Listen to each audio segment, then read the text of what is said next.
ಶಿಕ್ಷಣದ ಅವಿಭಾಜ್ಯ ಅಂಗ ಅಂತ ಹೇಳ್ಕೊಂತಾರೆ, ಅದನ್ನ ಎಲ್ಲರಿಗೂ ಹೇಳ್ತಾರೆ. ಹಾಗೇನೆ ಇವರು ಲೇಖಕರು ಕೂಡ ಆಗಿದ್ರು.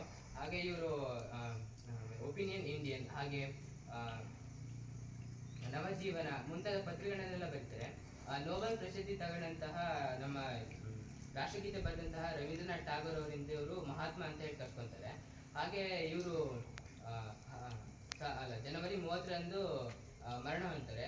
ಹಾಗಾಗಿ ಅಂದು ನಾವು ಹುತಾತ್ಮ ದಿನಾಚರಣೆ ಅಂತ ಆಚರಿಸ್ತೀವಿ. ಅವರು 1915ರಲ್ಲಿ ಕಾಂಗ್ರೆಸ್ ಪಕ್ಷಕ್ಕೆ ಸೇರ್ಪಡೆ ಆಗ್ತಾರೆ. ಹಾಗೆ ಅವರು 1948ರಂದು ನಾಥೂರಾಮ್ ಗೋಡ್ಸೆಯಿಂದ ಹತ್ಯೆಗೀಡಾಗ್ತಾರೆ.